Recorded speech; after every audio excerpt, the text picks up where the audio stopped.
За та бүхэндээ энэ өдрийн мэндийг хүргье.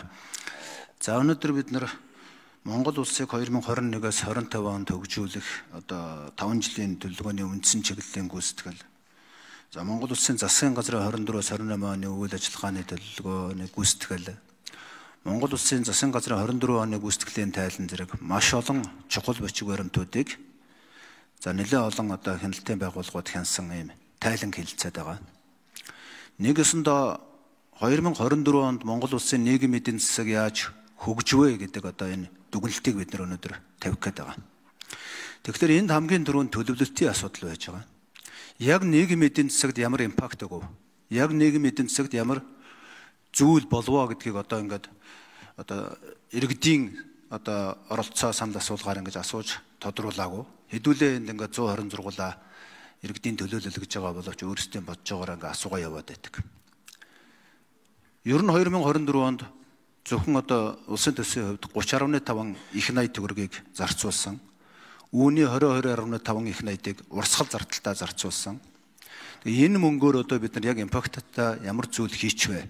Манай улс маань яаж хөгжчихвэ гэдэг логик гаргалгаатай, тогтолцоотой төлөвлөлт, гүйцэтгэл, хяналт, тайлгналын систем байхгүй учраас өнөөдөр хэдүүлээ ингэж яриад тэгээ 3 газрын гаргаж өгсөн 3 зөрүүтэй тайлангийг ярьж ягаад тэгээ асуултаа асууж байгаа л тэгэл нэг дүн тавиал явах байна.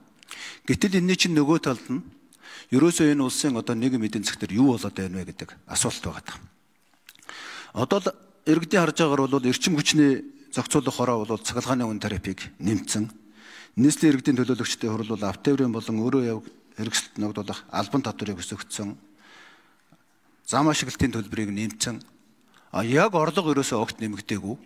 Ийм стресстэй орчинд бид 22.5 их найдын урсгал зардлыг зарцуулаад нөгөө талд нь тайлан хэлцэж байгаа. За энэ тайлан дээр юунууд тодорхой байна вэ гэхээр энэ тайлан дээр хамгийн тодорхой байгаа зүйлүүд бол хөрөнгийн зардлууд буюу 16 их найдын 8-ын зээлэр 8-ын улсын төсвөөр ийм ажлуудыг ингэж хийсэн гэдэг бол маш тодорхой, гүйцэтгэлийн хөвж тодорхой байна. За бусад тэр 22.5 бол дандаа үг. Тэрийг нь дүгнж байгаа газрууд нь бол ерөөсөө олон нийтийн санал асуулга нийгэмд үзүүлж байгаа нөлөөлөл талаасаа биш, цаасан дээр материал бүрдүүлсэн талаасаа явж байгаа учраас энэ бүтээмжийн асуудал байхгүй. Тайлгналын асуудал ч гэсэн энэ 126 дотор ийм чухал бичиг баримтуудыг нэг дор оруулж ирээл ийм асуулт хариултаар өрнүүлээл тэгэл бид хаагаал дуусгах гэж байна. Тэгэхээр цаашдаа энэ бүтээмжийн асуудал, төлөвлөлт, гүйцэтгэл, хяналт, тайлгналын системийг олон улсад нийцэх боловсронгуй болгох шаардлагатай байна. Тэр тусмаа энэ иргэдийн нийгэм эдийн засгийн амьдралд нөлөөлөх томоохон тогтолцоонуудын бодлогыг авч явуулах хэрэгтэй байгаа. За уул уурхаагаас гадна манай Монгол улсад хамгийн том салбар бол нүүдлийн мал аж ахуй. Нүүдлийн мал аж ахуй дээр 150 мянга гаруй малчин өрх, 400 гаруй мянган иргэд ажиллаж амьдарч байж байгаа. Ийм олон хүн ажиллаж амьдарч байгаа салбар байхгүй. Энийг зөвхөн соёлын хэмжээнд авч болохгүй. Мэдээж энэ бол Монгол улсын соёлын дангаарчлалын асуудал. Мэдээж энэ бол Монгол улсын эдийн засгийн асуудал. 400 гаруй мянган хүн өөрийгөө дэж яадаг. Гэтэл өнөөдөр бид энийг эдийн засгийн эргэлтэнд оруулах тэр логистикийн системийг төлөвлөөгүй. Яаж нүүдлийн мал аж ахуй эрхэлж байгаа хүмүүсийг нүүдлийн чигээр нь соёлын өвийг алдуулахгүй, амьдралын хэм маягийг өөрчлөхгүйгээр энийг эдийн засгийн эргэлтэнд оруулах гэдэг бол ерөөсөө тогтолцооны асуудал. Энийг хийхгүйгээр бид өнөөдөр 5% хүн, 10%хүн, 50% хүн, 100 хүний маш том төсөл хөтөлбөрүүдийг хэрэгжүүлээд ирээд байдаг. Гадаад дотоодын геополитикийн нөлөөлөл, эдийн засгийн нөлөөлөл их байна гэдэг. Гэтэл энэ 5 малыг 10 болгож байгаа, 10 малыг 20 болгож байгаа, үйлдвэрлэл эрхэлж байгаа энэ малчтыг зах зээлтэй сууд холбох логистикийн тогтолцоо байхгүй байна. Энэ тал дээр 400 мянган өрх иргэн амьдарч байгаа энэ салбарыг дээрээс нь Монгол улсын гаднаас үл хамаарах энэ том өөрөө үйлдвэрлэл эрхэлж байгаа энэ салбарын талаар ямар бодлого явуулах гэж байна вэ? Цаашдаа бид яг энэ нүүдлийн мал аж ахуйг нүүдлийн чигээр нь соёлын өвтөнд хадгалж ижил Монгол улсын эдийн засгийн бат бэх байр суурь болно. Улаанбаатар хотын иргэдийн хувьд ч гэсэн шинэ махыг өдөр тутамдаа зах зээл дээрээс навч чадахгүй байгаа шүү дээ. Энэ бол дахиад логистикийн гаргалгаа. Тийм учраас энэ хамгийн төв өөрсдийнхөө үйлдвэрлэж байгаа салбар дээр ямар бодлого явуулж байгаа вэ гэдгийг хамгийн түрүүнд асууя. Хоёрдугаар тэр бүтээмжийн асуудлын тухай тодруулъя. Гуравдугаар энэ төлөвлөлт гүйцэтгэл хяналт тайлгналын систем яаж үр ашигтай болох вэ? Яаж нийгэм эдийн засагтаа шууд нөлөө үзүүлдэг болох вэ? Энэ талаар ямар ажил бодож төлөвлөж байна гэдэг ийм 3 асуултыг асууя. За Гантумар сайд эхлэх үү?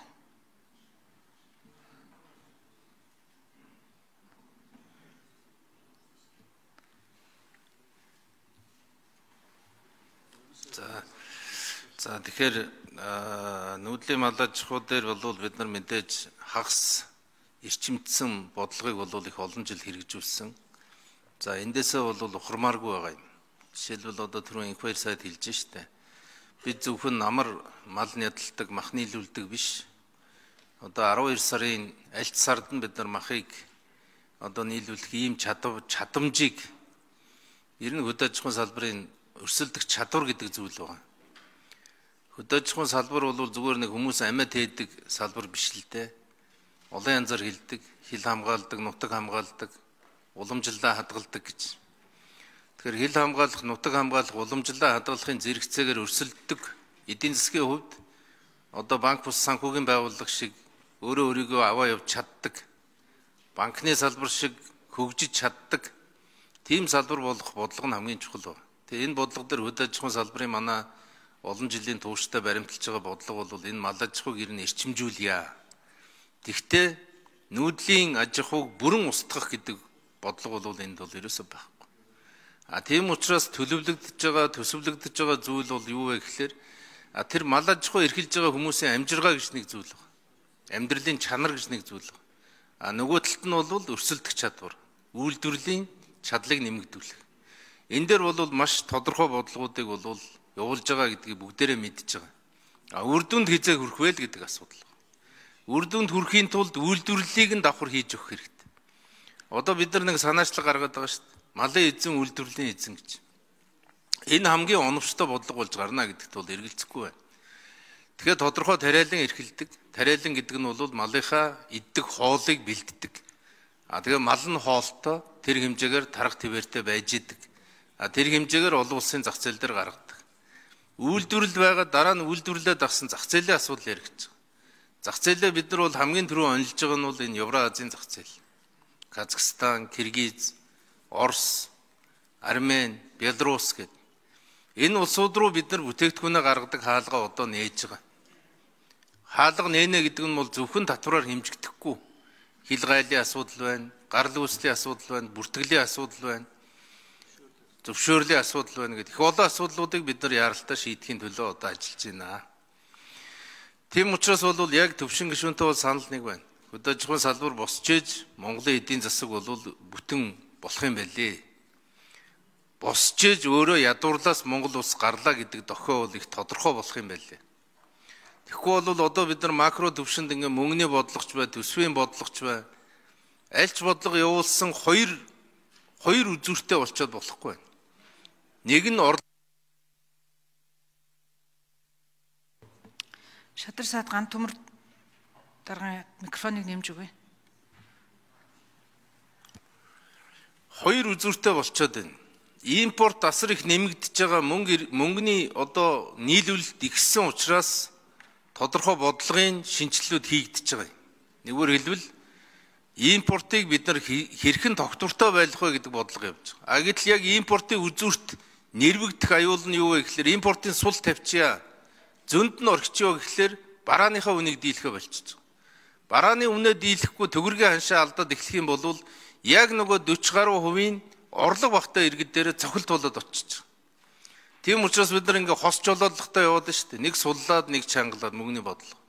Энэ юу хэлж яах вэ гэхээр яаралтай тэр 40 гаруй хувьд багтаж байгаа хүмүүсийн нэгдүгээрт амжиргааны амьдралын чанар, нөгөө талдаа орлогынх нь өсөлт, бодит аж ахуйн төвшөнд очих гэдэг энэ одоо тойргийн бодлогыг бол бүрнээр нь хийх шаардлага бол бидэнд байгаа гэж хэлнэ.